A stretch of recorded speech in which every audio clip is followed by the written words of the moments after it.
yog'iga emas, balki parchalab tashlaydi. Vazifasi shu. Endi dieta qilganda qanaqa dieta qilganim ma'qul deb so'raysizlar qizlar.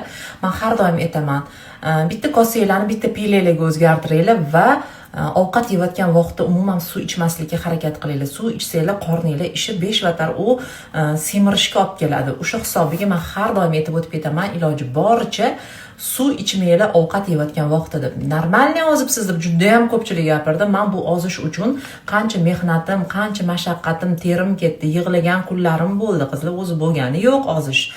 Qancha bu yog' yig'ilgan bo'lsa, yillar davomida yig'ilgani yog' yillar davomida ketyapti. Mana hozir ozayotganimga 9-oy bo'lyapti.